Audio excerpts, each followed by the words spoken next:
Good morning, everybody. This is Dee Reinhardt with Illinois WorkNet, and with me on the phone today I have Olivia Grisham. So say hi, Olivia.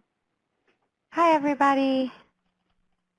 And so we have a lot of stuff to cover. Tammy, did you dial in, or did you just, are you on computer speakers? You might want to unmute. Tammy's on the phone. Good morning. She was on the. Yeah. Can you hear me? Yes, I can hear you. Oh, perfect. Can everybody else hear Tammy? Sure if I was muted or not. All right, good. All righty. Well, let's get rolling with some things. I'm going to talk about the intake items here, just to go over where we are with intake projections. So it looks like Region 1's starting to pop along. Look at that. They've done almost as many for December in just 2 days as they did for the whole month of November. That's amazing. No, it's not true. But we did have a light month with all the holidays in November. There were, what, 4 days that DHS staff were off. So even to accomplish what we did accomplish, that's pretty good. Region 2 is rocking and rolling. Look at that. They're just climbing the charts every month. Region 3 is starting to grow. That's a good thing. Region 4 is continuing to grow as well. That's a great thing. And Region 5, you just hit it out of the ballpark every single month. It's amazing. We're going to have you guys tell us your secret about how you get people in there. So, all right, so that's our intake projections. Let's go to the dashboard right now. And for the intake dashboard, again, we have to watch some numbers on here. And what we want to try to do is we want to try to make sure that things are working to our benefit, all of us as a whole. So one of the things that we did recently was we updated the intake activities item on the customer's profile, and we fixed this decline to participate. So right now we have 474 people who are in decline to participate, and those people should all have a reason. Now what I'm going to do right now is I'm going to pause the recording and we're going to go live and show you some numbers of people and what I need to be fixed. And I know that Deidre and her staff have sent out a list to you guys. We need this cleared out. I know that Deidre gave you a date that we would like this cleaned up by. And I just want to show you and thank everyone who has done it so far. But I want to show you the people that still need some work done in their areas. So I'm going to pause the recording. What we are doing to try to help you with some of these reasons is on the dashboard under the Intake Activities tab, and Cody is working on this today. Our programmer is working on this today. Under has not attended orientation, we are going to be adding to the words voluntary area cannot reach customer. We're also going to be adding voluntary area customer elected not to participate. And that's going up there because I understand that in some of the more remote areas, you guys allow some phone calls, and then we're also going to add to the has not attended orientation, customer reported employment and elects not to participate. And then we're also adding to has not attended orientation, moved out of EPIC service area, so that those 3 things are going to be added to the has not attended orientation, as well as because of the voluntary areas, voluntary area cannot reach customer is now going to report to decline to participate instead of staying in just the missed orientation. We do have an exemption on there. There is a reason I'll show you in just another second here. Also under attended orientation does not want to participate. You have the ability here. We're also going to add to this section moved out of EPIC service area. And that way the customer, if they do end up reporting, they can come. Now, Williamson, are you talking about adding it to the has not attended orientation? Because if they're claiming a medical exemption, they really should come to the office and give you proof. So that means that they would have attended orientation. Okay, and attended, we have customer is exempt in a mandatory area and elected not to participate. That would cover any exemption. So the medical exemption would fall under that.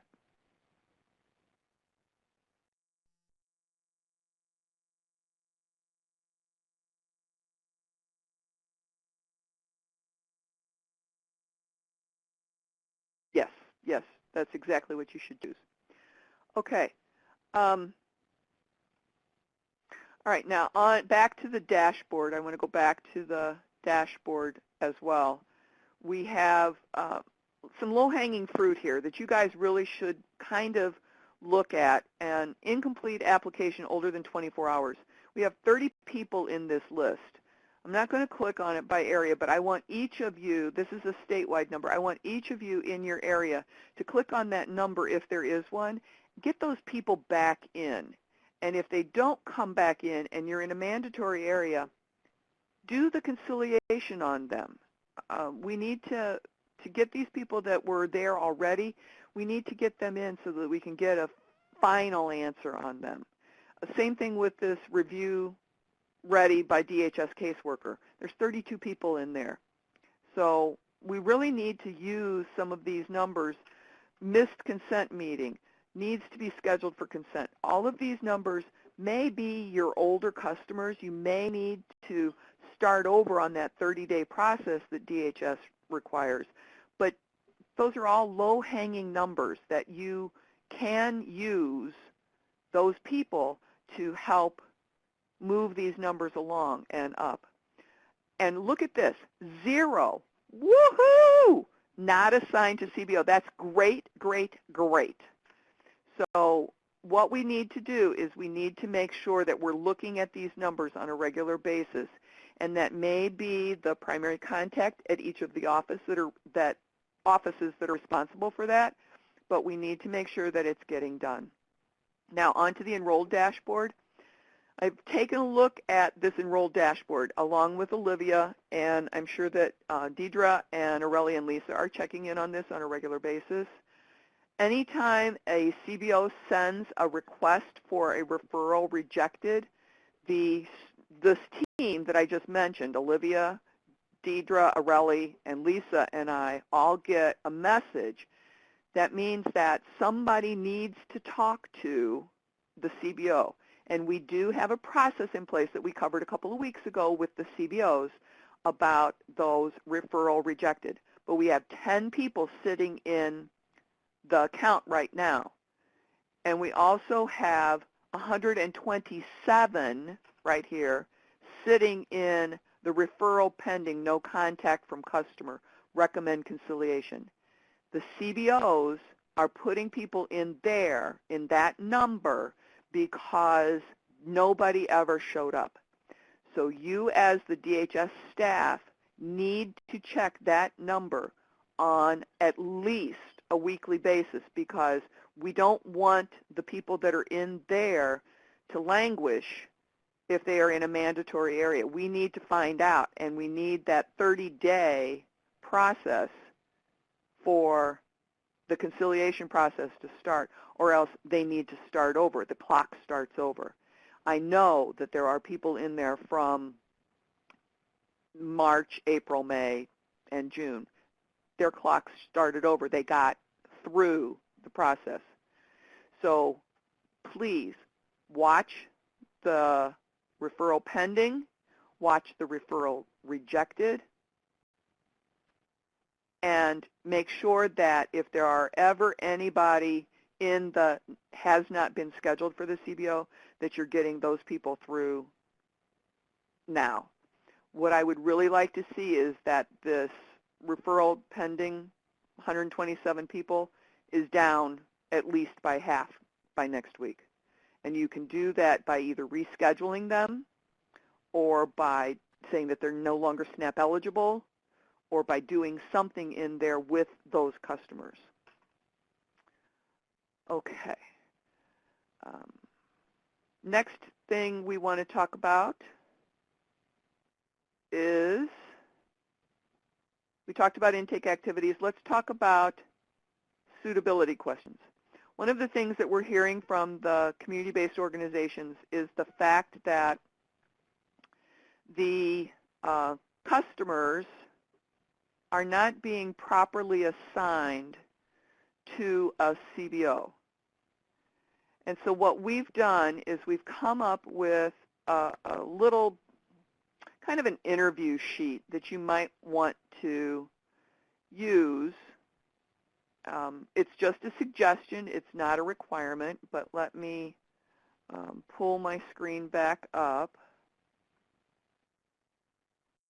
And based on the training information that comes up, what we would like for you to do is to have a little conversation with the customers. Don't just check them and go. Have that conversation with them, because the whole goal of this is to train people to have a brighter future, to have a tomorrow, to have some education, help them move on, help them have a bright outlook on what their tomorrow might be. And so what could they do if they were going to start their dream job tomorrow? And if something falls in that they've become, that they're eligible for in the eligibility review, make sure that they have that as an option, that you have a discussion with them about it. How much time is the person willing to commit? What you would look at there is the number of weeks that the training program actually takes. How much time is involved and how much time are they willing to commit to improve their future? How is the program offered? Does it include work experience? If so, when? Is the training offered in more than one location? Like classroom in one place, worksite training in a different location. All of that information is supposed to be in the training program information from the CBOs. Do they meet the minimum requirements? If they don't have a high school degree or an equivalency degree, do they need some remediation? Do the programs require a credential before they can start training? Use these questions, and we'll share this document with you in the notes that Olivia will send out. Be honest about the background. If they have a ticket, you know, people tell you what they think you want to hear. And so have them, tell them, be honest. It's not going to make a difference to you. Tell them to be honest with you. Is the distance or time to travel reasonable? Now, the distance isn't on the training program information. It is on the eligibility review page, so you can take a look at that. And is the training accessible by public transportation or available to them if they can do that? We'll pretty this document up and put the right information on it, but we will put this up on the EPIC Partner Resources page so that you can use it if you so choose. But part of this is selling the program to the customers. And we want to make sure that the CBOs have the right customers to work with, that they show up, that they're enthusiastic, that you are enthusiastic about this program. And we're looking at trying to get some training going so that we can reinvigorate everybody and have just great vibes about all of this EPIC program moving forward. All right, I'm going to minimize my screen. Tammy, did you want to say anything about any of that training that we're looking forward to doing? Yeah, we are actually working on doing some collaborative training between DHS case managers and then the CBO career navigators so that we can kind of move into a co-parenting of these clients. We're working on getting our outcomes, what we want to see from this, together with Pedro, who's with the DHS training staff, and then also Commerce. And then we have a provider that we've already identified. So we're hoping the first of the year we're going to be looking at some training that's going to be provided. The first step is going to be an analysis. So this company will come in and do an analysis of the EPIC program, of where we're at and exactly what our training needs are. And then from that, our first phase that we'll roll out is going to be working with the intake, the orientation, or the intake orientation side of it, engaging clients, maybe looking at a triage approach of how we, bring clients in, motivating the clients, and then suitability, and then re-engaging clients. And one of the things that I think that we're going to have to start moving to here soon too is that re-engagement part of it, where a client is referred to a CBO and they either don't show up or they show up and then they just are no longer interested, in how we maintain that engagement with those clients and keep them motivated in services. So that will be part of it also. So I'm pretty excited about it. I think it's going to be so a great opportunity for professional development for both the DHS caseworkers and the CBO career navigators. And once again, I think, if we can get everybody on the same page and talking the same language, and these clients know that they have, multiple people helping them and working with them and together, that I think our results will definitely be better on that too. So that will be coming. Like I said, hopefully the first quarter of next year we'll be starting the first phase of that. And Olivia, do you want to share your screen and go over what we're doing on social media? Yeah. Get that pulled up. So we have started sharing some of our social media posts for our outreach on our social media. And I'm going to kind of go through some of the posts that we have put up. But please feel free to share these posts to help really get the word out there about EPIC. We're hoping this will help bring in a lot of customers and take a little work off of you guys having to invite so many customers. And hopefully these customers will be more engaged, seeing as how they're going to see this and come out seeking EPIC and really wanting the training. But let me zoom in on my screen a little bit. We just started putting posts up a couple days ago, so we don't have too many up, but we have them scheduled to go out for the next month, and we'll keep putting them up month after month. So some of the posts will have some EPIC pictures, and our hashtag is YourEPICFuture. So if you're on Twitter, you can look for that hashtag to find our post. They're kind of dispersed throughout all of our other WorkNet posts. Let me go up to the top. But we have videos, some of the videos that kind of focus on the different, this one's about construction and architecture and focuses on that. And we have them for each different career pathway that they can go for. And then we have some that just take them to the IL EPIC webpage so they can just kind of get an overview of what EPIC is and what it could do for them. This is another one that goes to the IL EPIC webpage. And they go to different sections, like this one goes to step 1, this one will go to the home page. And we have them for all the different steps.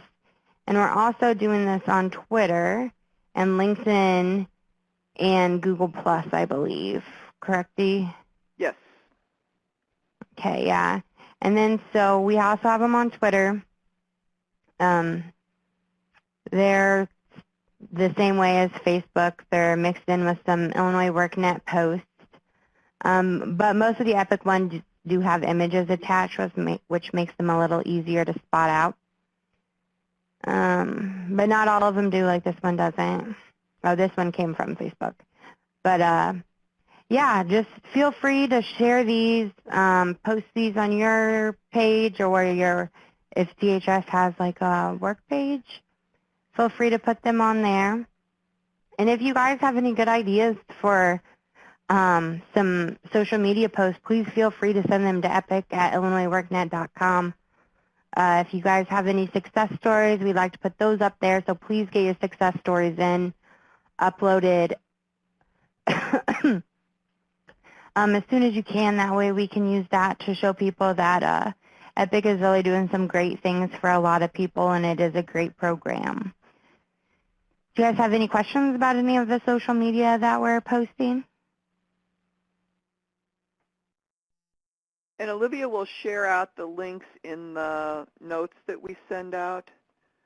The other thing that you guys might want to do, I don't know, if you're involved in your communities at all, and maybe like the church that I go to, I always try to find nice links like this that can be shared out. And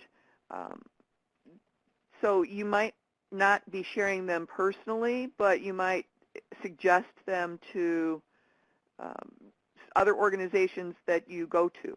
So take a look and share the word for us.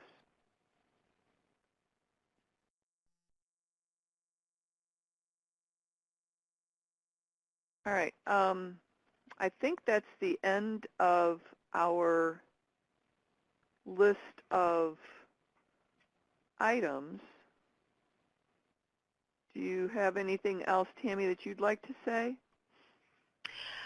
No, nothing in particular. I think one of the one things we want to make sure that we're on is the conciliation and sanction process, and you know that if clients are going back, we have to just make sure that that communication is going clearly from the CBOs back to the DHS caseworkers, and then the sanction process is happening timely.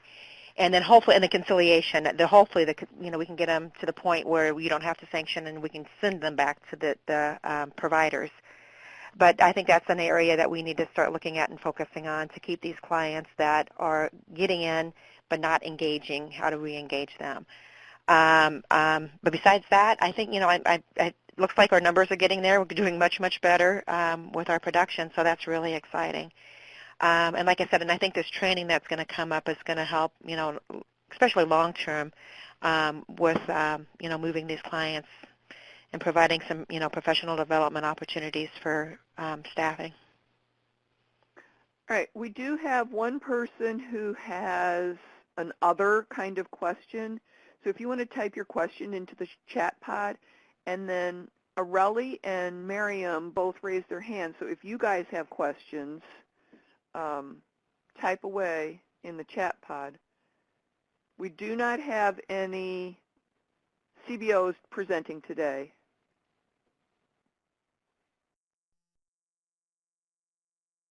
And something I would like to know, if you could raise your hand, when the CBOs present, is that helpful to you guys? Do you learn quite a bit of information? If you like them being on your call, just raise your hand so we know that that's been helpful.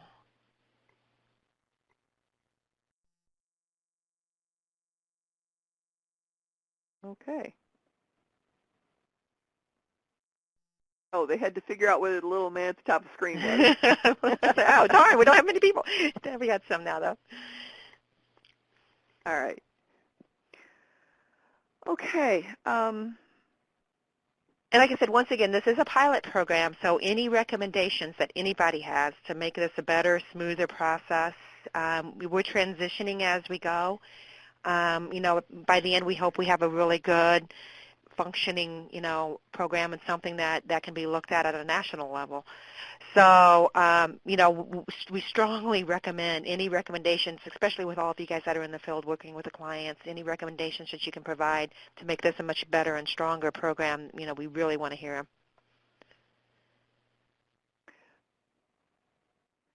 If we know, Milton Biop is asking if they know of a CBO who's interested in participating, who do they contact? Now, this was an RFP, so everybody who is participating answered the bid process. Right. But Milton, if you know somebody, just send them to me. This is Tammy Stone, and I can put my email address in here.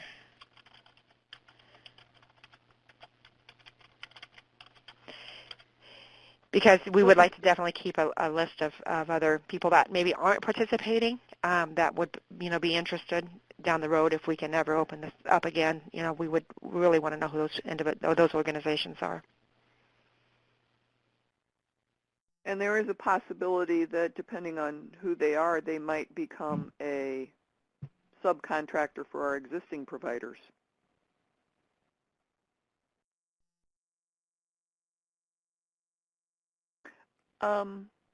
Okay, I don't have anything else. Oh, Areli says, if a company wants to work with a CBO, do they contact the CBO directly, and is there a fee if they hire from the CBO? They can most definitely work with our CBOs as an employer, and there is no fee to an employer.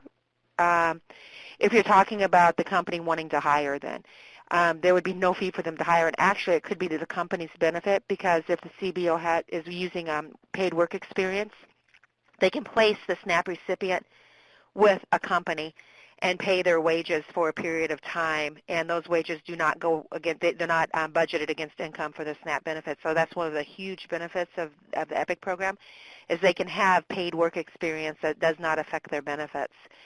So I would most definitely, reach out to the company, and I'm not sure, if it's a manufacturing, obviously you want to align them with a CBO that's providing manufacturing training or healthcare, along those lines. Did everybody check in from their region?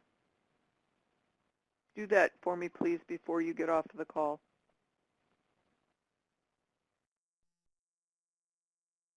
All right. All right. Well, I don't see...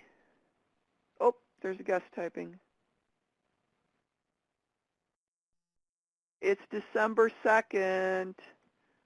We've only got 4 weeks until Christmas.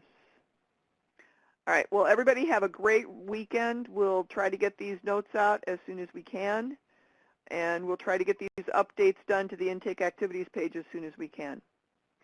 Have a great weekend.